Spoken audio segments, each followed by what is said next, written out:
Oke, kita sharingnya sekarang hari Minggu siang. Ya, gantinya Jumat kemarin juga kemungkinan besar Jumat-Jumat berikutnya mungkin Kak Sinta nggak bisa kita ganti Minggu siang di jam ini supaya aman. Sudah makan siang, Sinta? Ya, ya kan sudah aman, Pak. Kalau terlalu pagi nanti masih belum makan. Oke, kita mulai dengan doa dulu karena waktunya sudah berjalan. Mari kita berdoa.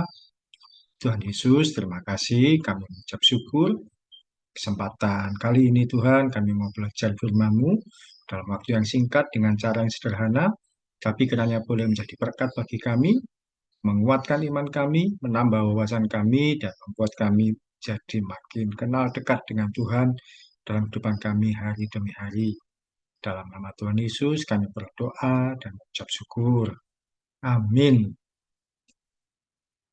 Oke, siang ini kita akan sharing sesuatu yang sedikit lebih berat, sedikit mengajak berpikir, ya, tapi mudah-mudahan ini bermanfaat bagi kalian semua, terutama di masa-masa muda ini.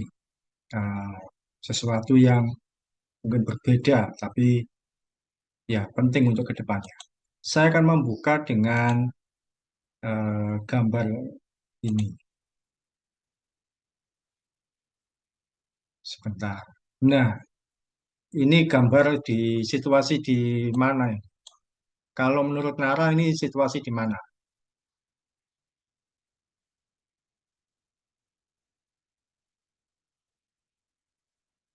Di mana ini? Ini adalah situasi gambar di terminal. Nah, terminal. Ya, ini saya ambil gambar di terminal Bungurasi. Kapan Cinta terakhir kali ke terminal? Sudah lama. SMA mungkin Pak. Loh, SMA. Kemana itu? Jalan-jalan. Ke Malang. Oh, kemana? Ya, oke. Ini adalah situasi di terminal. Ada banyak penumpang, ada banyak calon penumpang, orang-orang yang mau naik kendaraan. Sebagai pembukaan, saya mau ajak berpikir dulu, baik Sinta maupun Nara. Kalau menurut kalian, apa saja yang perlu disiapkan orang ketika dia ada di terminal? Kalau menurut Nara, apa yang perlu disiapkan orang ketika orang itu ada di terminal? Boleh sebutkan satu apa dua, silakan. Pak tiga. Yang menurut Nara ketahui, apa yang perlu disiapkan orang ketika ada di terminal? Uang. Wah, boleh. Ada lagi? Atau itu aja? Ya, itu aja dulu. Kalau menurut Cinta, ya boleh sama, boleh menambahkan, boleh berbeda. Apa yang perlu disiapkan orang ketika dia ada di terminal? Tiket Pak, uang. Tiketnya, ya, uang yang pasti, tiketnya. Ada lagi? Mungkin makanan, minuman buat di perjalanan. Oh, ya, itu hanya pelengkap saja, makanan, minuman, dan sebagainya. Ya, orang menyiapkan uang. Terus juga yang pasti yang kedua adalah eh, bis apa yang akan dia naiki. Atau kalau di stasiun kereta apa yang akan dia tumpangi. Atau kalau yang di bandara pesawat mana yang akan dia ikuti. Kalau di terminal bis apa yang akan dia akan ikuti. Tapi di antara yang penting itu adalah bukan cuma uang, bukan cuma bis apa yang akan dia naiki. Seorang ketika di terminal, ada yang paling penting yaitu yang harus dia siapkan. Yaitu apa? Kemana dia harus berangkat, kemana dia harus pergi. Nah, kalau orang tidak jelas tujuannya, kemana dia harus menuju, kalau nggak jelas tujuannya, ngapain dia ke terminal? Ya, kan dia bingung. Kan tidak mungkin dia mau ke Malang, tapi naik bis ke arah Ponorogo, lah kan berbeda. Atau dia sekedar iseng-iseng aja, kan itu akan menghabiskan waktu dan uang. Jadi ketika seseorang ada di terminal, yang utama yang dia harus siapkan adalah dia menuju kemana. Itu yang pasti harus dia siapkan. Kemana dia harus menuju. Tujuannya kemana, itulah yang harus dia siapkan. Kita akan belajar yang namanya tujuan hidup. Nah, yang saya bilang agak sulit, agak berpikir. Yang orang harus siapkan ketika berada di terminal, stasiun, atau bandara, bukan hanya uang atau kendaraan yang ditumpangi, tapi juga harus menyiapkan kemana arah tujuan. Ya kan, sekali lagi, tidak mungkin dia mau ke Malang, tapi naik bus ke arah Ponorogo atau ke yang lain. Ketika dia mau ke Malang, dia harus cari bus yang ke arah Malang. Mungkin banyak berbagai merek bus, tapi pokoknya yang ke arah Malang. Tujuannya harus jelas. Seorang yang tidak punya tujuan hidup, di sini saya tuliskan, adalah seorang yang paling celaka dalam hidup. Kenapa? Dia hanya akan melangkah tanpa tujuan yang jelas. Gaya hidupnya hanya mengalir tanpa jelas kemana arah. Orang yang nggak punya tujuan hidup, yes, jalan aja, terserah. Orang dunia itu punya prinsip kemana kaki saya membawa, ya saya itu melangkah, saya ikuti. Kalau mengalir saja, hidup ini mengalir seperti air. Apakah benar hidup kita ini mengalir seperti air? Ternyata tidak demikian. Bahkan aliran sungai pun harus ada tujuannya, kemana aliran itu menuju. Tidak asal-asalan saja. Tidak bisa kita berkata bahwa, pokoknya, sudahlah, pokoknya mengalir saja. Tidak. Tujuan hidup itu apa? Tujuan hidup adalah arah atau sasaran yang ingin dicapai dalam hidupnya di waktu mendatang. Yang lalu kita belajar tentang cita-cita. Nah, ini hampir sama. Tujuan hidup itu apa? Arah atau sasaran yang ingin dicapai dalam hidupnya di waktu mendatang. Kita masuk dalam pembelajarannya, yaitu yang pertama bahwa Tuhan menciptakan kita dengan tujuan. Nara bisa baca Efesus 2 ayat 10. Efesus 2 ayat 10.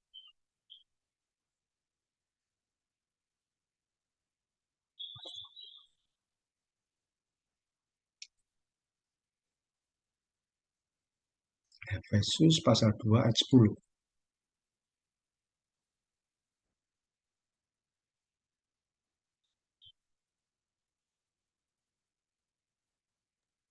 Efesus 2 ayat 10.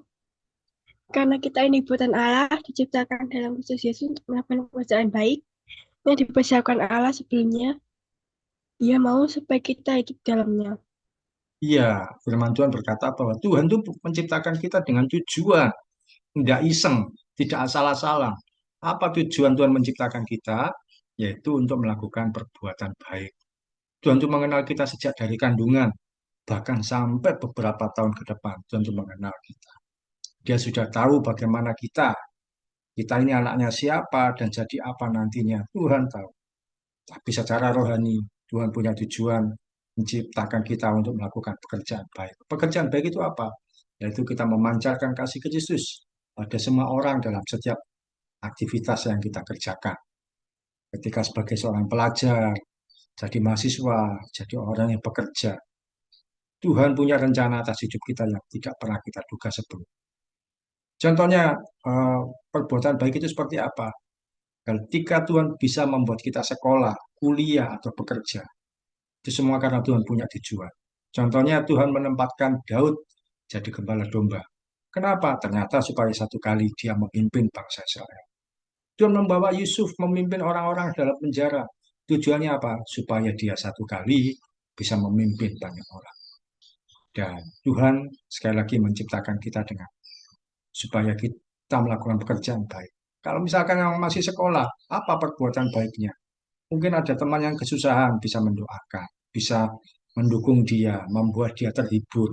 Oh, ternyata saya ada di sini supaya bisa menolong dia.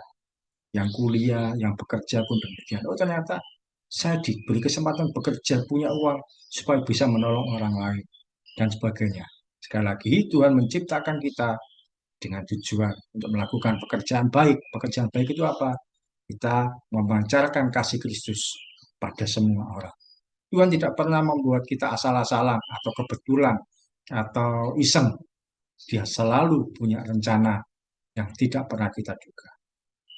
Kalau ada seorang lahir cacat, apakah berarti Tuhan salah dalam menciptakan dirinya? Atau misalkan ketika seseorang lahir dari keluarga yang ekonominya tidak baik, apakah Tuhan gagal menciptakan? Atau ketika seorang hidup dalam keluarga yang bermasalah, apakah berarti Tuhan salah menciptakan? Tidak. Di Yohanes 9 ayat 1 sampai 3, ini ada cerita seorang yang buta sejak lahir. Nah, orang bertanya, apakah Tuhan salah menciptakan dia? Apakah Tuhan salah dalam menciptakan orang itu jadi cacat? Tuhan Yesus berkata bahwa pekerjaan Tuhan dinyatakan melalui hidupnya. Meskipun dia cacat, akhirnya apa? Orang itu akhirnya bisa melek, matanya terbuka, dan banyak orang percaya pada Tuhan. Tuhan tidak pernah salah atau gagal menjadikan kita. Sekalipun kondisi hidup kita, mungkin kita melihat berantakan, tidak baik, keluarga saya kok begini, kehidupan saya kok berantakan. Ternyata Tuhan itu punya rencana yang mungkin di awal kita tidak mengerti. Tapi satu kali deh akan memahami, oh ternyata Tuhan jadikan saya seperti ini untuk menolong orang lain, untuk memberkati orang. Kalau saya ingat dalam hidup saya ketika masih kecil, masih masa muda, saya menjadi orang yang banyak tertolak, diabaikan, diremehkan, banyak menangis, banyak situasi-situasi yang saya ini tidak berdaya. Tapi ketika belakangan saya melihat, oh ternyata saya diizinkan mengalami itu, supaya bisa menolong orang. Jadi yang pertama, Tuhan itu menciptakan kita dengan tujuan, tidak asal-asalan. Yang kedua, tujuan pembelajaran tentang tujuan hidup, bahwa orang hidup harus punya tujuan. Silakan Cinta baca Filipi 3 ayat 13 sampai 14.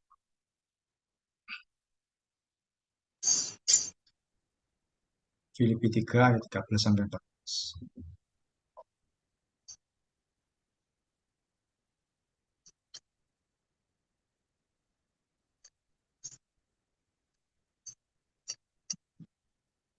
Oh, muncul. Bentar, Pak.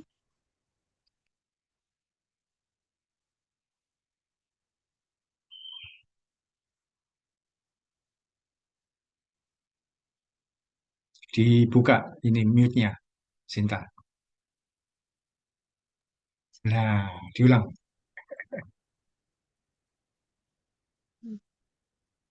Filipi 3 ayat 13, saudara-saudara, aku sendiri tidak menganggap bahwa aku telah menangkapnya, tetapi ini yang kulakukan. Aku melupakan apa yang telah di belakangku dan mengarahkan diri kepada apa yang di hadapanku. 14, dan berlari-lari kepada tujuan untuk memperoleh hadiah, yaitu panggilan surgawi dari Allah dalam Kristus Yesus.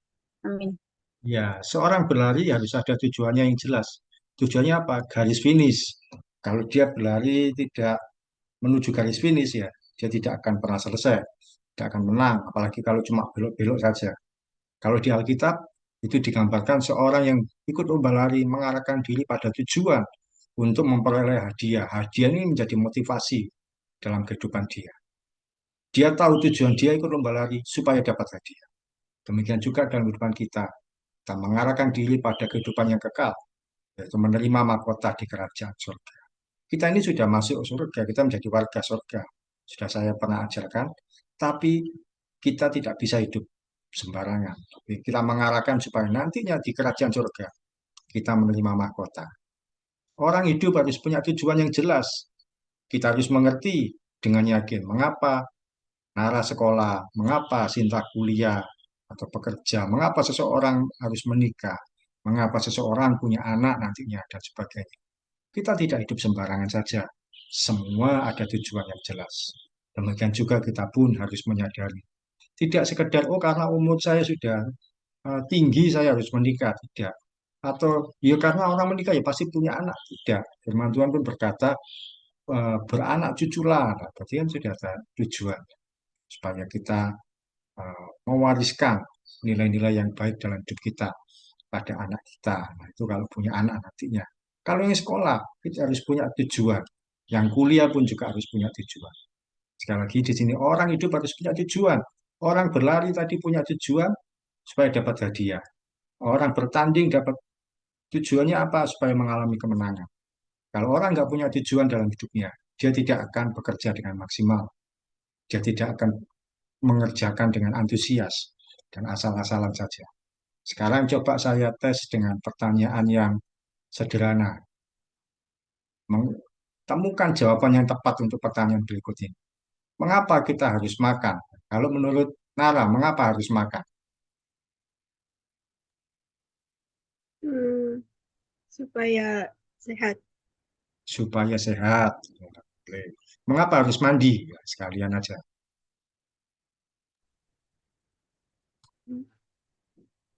Ayo, mengapa harus mandi? Supaya nggak bau.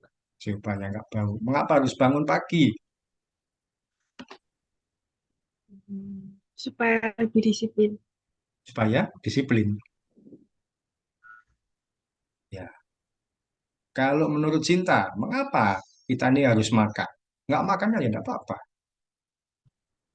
Kebutuhan, Mbak. Kebutuhan. Kebutuhan ya boleh. Mengapa harus mandi? Kebutuhan juga. Supaya bersih. Supaya bersih. Mengapa harus bangun pagi? Supaya bisa melakukan aktivitas. Ya, supaya bisa aktivitas. Tapi kalau orang nggak tahu apa yang harus dia kerjakan, mengapa saya berbuat seperti ini, maka dia tidak akan pernah antusias. Kalau kita tahu makan itu apa, supaya kita ini tidak kelaparan, kita kenyang, dan supaya membuat sel-sel tubuh kita jadi sehat, maka kita pun harus makan. Punya makan, bahkan sehari sudah diatur 3 kali, tak boleh kurang. Ya lebih, tapi jangan berlebihan. Mengapa harus mandi ya? Supaya segar, supaya kita aktivitas pagi hari yang sekolah, yang bekerja itu bisa nyaman, enak dilihat. Bangun pagi pun juga supaya tidak terlambat dia aktivitas. Kalau kita tahu apa yang menjadi tujuan yang harus kita kerjakan, kita akan mengerjakan dengan antusias, dengan semangat, dan bahkan tidak akan terlambat untuk bangun pagi atau mandi tidak menunda-nunda. Siapa yang seringkali menunda mandi? Tidak punya tujuan untuk apa dia mandi. Kalau mandi hanya sekedar kewajiban, ya, maka akan Pak nanti aja nanti saja. Ternyata dalam hidup ini kita harus punya tujuan, baik secara sederhana maupun yang rumit. Nah, ini yang sederhana ini. Mengapa kita harus makan? Bahkan mungkin 1 kali, mengapa harus makan di tempat tersebut, tempat tertentu, misalkan, mengapa harus makan di mana dekat ini? Mengapa harus makan di rumah makan Padang itu, harus beli makan di warung Padang itu atau apa? Semua kita kerjakan harus ada tujuan, bukan cuma asal-asalan. Kalau cuma asal-asalan, ya kita tidak akan mengerjakannya. Mengapa harus mandi? Yus, pokoknya mandi ya. Ya malas nanti. Mengapa bangun pagi? Pokoknya harus bangun. Mengapa makan? Yus, pokoknya makan, disuruh makan. Nanti kita tidak akan mengerjakan dengan antusias. Akhirnya ya kita asal-asalan dan jadi sakit. Tujuan yang rumit contohnya apa? Ini tadi tujuan yang sederhana. Contoh yang rumit, mengapa saya harus berteman dengan dia? Bisa kemudian teman baik. Mengapa harus berteman dengan anak ini? Oh, ternyata dia itu kalau diajak ngomong nyambung. Oh, dia itu bisa menyimpan rahasia. Oh, kalau sama dia, saya itu nyaman kalau ngobrol. Jadi kita punya tujuan. Mengapa saya harus sekolah di sini? Kita harus mengerti. Oh, ternyata mungkin kita tidak tahu awalnya, tapi tahu berikutnya. Oh, ternyata di sini saya bisa belajar banyak tentang apa dan sebagainya. Terus untuk apa saya bekerja di sini? Kalau kita jawabannya hanya sekedar untuk cari uang, maka kita tidak akan puas, akan mudah untuk pindah-pindah. Atau mengapa harus sekolah di sini? Memang sudah jalurnya dari SD ke SMP, SMP ke SMA. Tapi orang yang mengerti tujuan hidupnya akan mengerjakan segala sesuatunya dengan antusias. Saya pagi harus segera bangun karena saya tahu yang saya kerjakan itu apa. Terus saya harus segera mandi. Karena apa? Saya tahu kalau terlalu saya menunda untuk mandi, ya, di saya akan menjadi malas untuk mandi di jam-jam berikutnya. Mengapa saya harus makan? Karena itu, kalau saya menunda makan, ya perut saya tidak bisa untuk diajak menunda makan. Saya harus segera mengarahkan diri untuk makan. Kita harus punya tujuan. dalam kehidupan ini. Apapun itu kita harus punya tujuan. Jadi yang pertama, tujuan hidup apa? Tuhan menciptakan kita dengan tujuan untuk melakukan pekerjaan baik. Kita menyatakan kasih Kristus pada orang-orang yang ada di sekitar kita. Tujuan utama kita adalah melakukan perbuatan yang baik dan nantinya sampai Tuhan bawa kita kembali pulang ke surga. Kita menerima mahkota. Kita ketika di surga akan menerima mahkota, menerima upah dari Tuhan. Kemudian orang hidup harus punya tujuan. Kalau orang nggak punya tujuan, dia akan melakukan segala sesuatunya asal-asalan. Pernah nggak tahu ada teman-teman yang ketika sekolah dia itu bolos? Sinta pernah tahu mungkin ya? Ada teman-teman ketika sekolah dulu ada yang bolos sekolah. Atau berangkatnya sama-sama, sama-sama di jam yang sama, tapi ternyata teman-teman ada yang tidak nyampe ke sekolah. Mungkin dia nyampe di warkop atau di yang lain-lain. Sudah sama-sama. Mengapa mereka kok tidak sampai ke sekolah? Kok bolos? Mengapa kok banyak yang tidak nyampe di sekolah padahal berangkat sama-sama? Karena mereka sekolah tidak punya tujuan. Hanya sekedar menjalankan rutinitas kewajiban. Akhirnya jenuh, bosan, dan tidak lagi punya arah. Akhirnya ada yang lari ke warung dan sebagainya. Jadi kalau orang nggak punya tujuan, dia akan sembarangan mengerjakan. Poin ketiga atau yang terakhir, yang tidak kalah penting, tujuan hidup membuat hidup kita fokus. Nara bacakan 1 Korintus 9 ayat 26.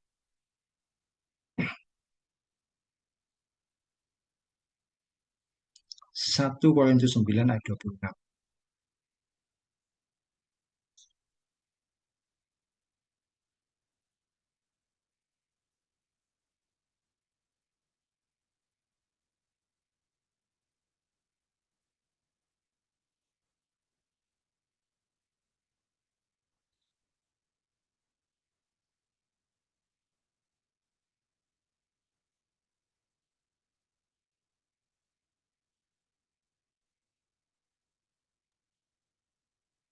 Satu Korintus 9 ayat 26.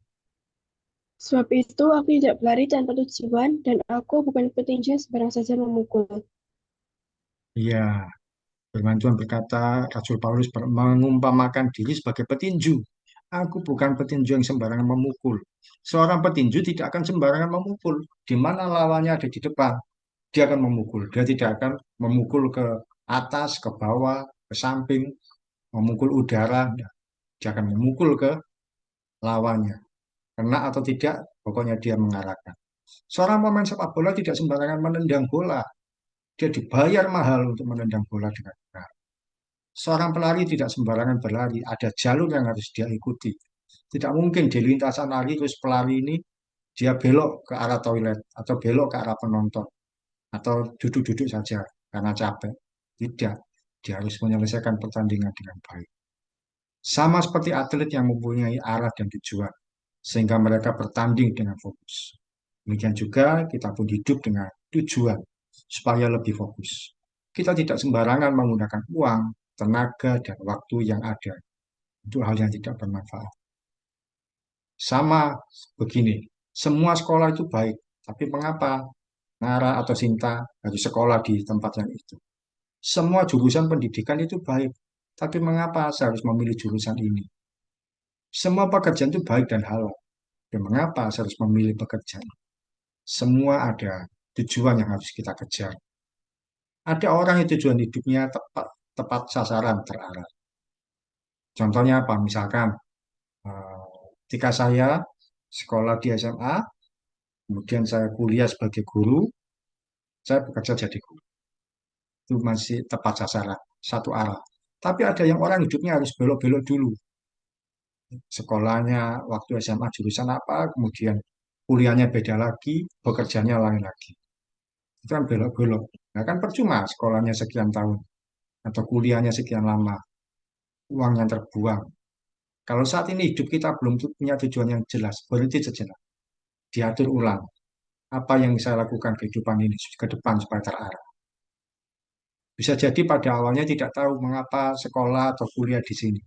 Bisa jadi karena ikut-ikutan, bisa karena nasib atau faktor kebetulan. Tapi ketika menjalaninya, kita pun tahu mengapa saya harus ada di tempat itu. Orang yang punya tujuan hidup tahu kapan dia lulus, nanti bekerja sebagai apa, kapan dia menikah, menikah dengan siapa. Menikah dengan siapa bukan berarti, oh nanti saya mikir orangnya ini, enggak, tapi kriterianya itu seperti ini, seperti ini. Uang yang ada untuk beli apa, dan sebagainya. Hidupnya akan fokus, terarah, dan hasilnya maksimal. Kalau contoh menikah dengan siapa ini, mungkin kita tidak bisa memikir, oh orangnya yang mana, karena kan mungkin masih jauh atau belum tentu, dan sebagainya. Tapi kita tentu harus punya kriteria. Saya punya contoh ketika saya mencari pasangan waktu itu saya berpikir yang pertama ya pasti seiman. Kalau tidak seiman ya kenal-kenal orang biasa saya tolak, saya lewati.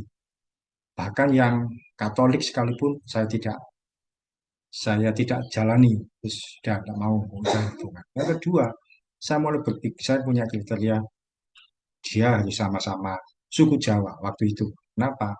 Karena kan saya di Surabaya, kemudian kenal dengan orang dari luar pulau dan sebagainya. Saya tentu tidak akan serius dengan mereka.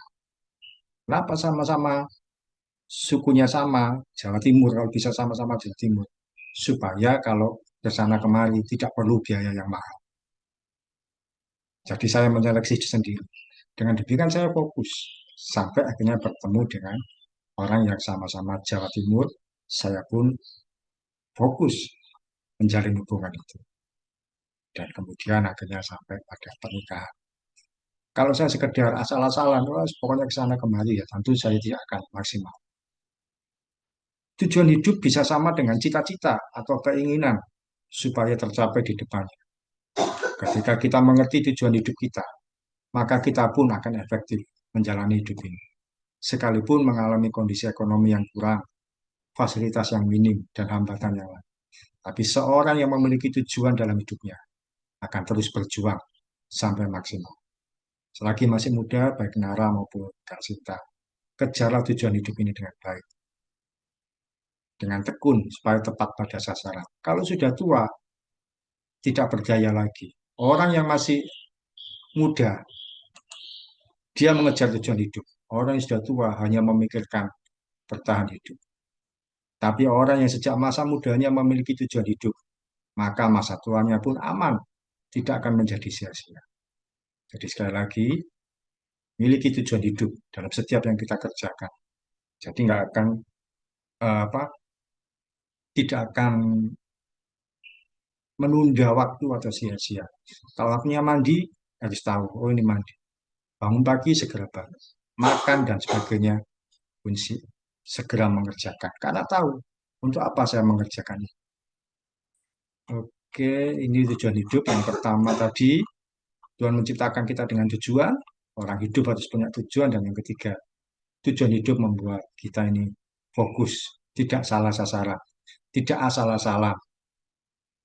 Sharingnya yang sebagai penutup, eh, karena Nara juga masih sekolah, Sinta juga masih belum lulus kuliah, sharingkan mungkin 3 alasan atau tujuan.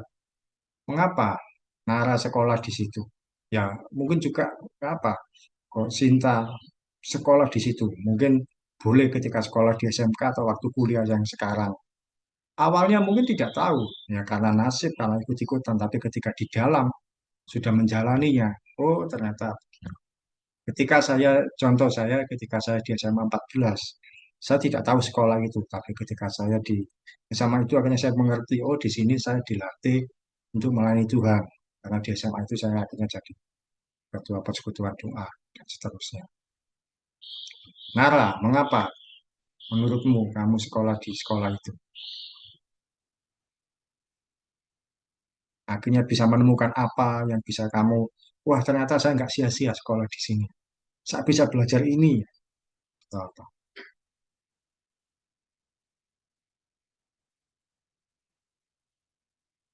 Yuk, temukan dua atau tiga alasan.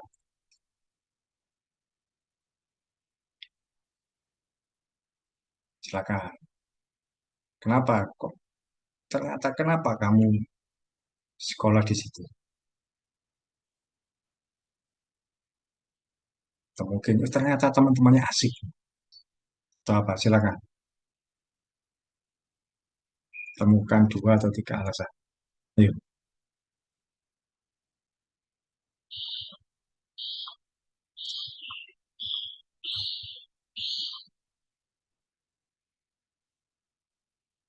Ayo, ayo. Belum tahu. Sinta dulu mungkin. Temukan dua atau tiga alasan mengapa sekolah di situ atau kuliah di yang saat ini, kuliah di yang sekarang ini, kenapa?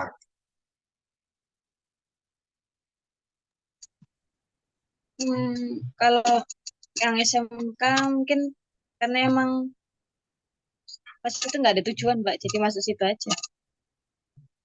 Tapi ketika menjalaninya kan akhirnya tahu atau memang tidak tahu Eh, berikutnya. nggak Atau tahu sih, karena Pak. Cuman saya ngerasanya ilmunya lumayan dipakai gitu. Maksudnya lumayan penting. ya itu salah satu tujuan. Terus kalau kuliah yang sekarang Mungkin bisa buka kesempatan saya yang layani Tuhan gitu, Pak. bisa membuka kesempatan bagi Tuhan. Gitu. Ya, nggak apa-apa. Jadi harus menemukan mengapa saya di sini. Mungkin awalnya itu tadi seperti Sinta kan nggak tahu karena nggak jelas ikut aja. Tapi kan ketika di dalamnya baru menyadari, oh ternyata ini yang saya temukan. Menurut Nara, ada Temannya asik. temannya asik. Ya soalnya temanmu dulu. Ada lagi yang kamu dapatkan di situ yang sudah diketahui meskipun masih baru.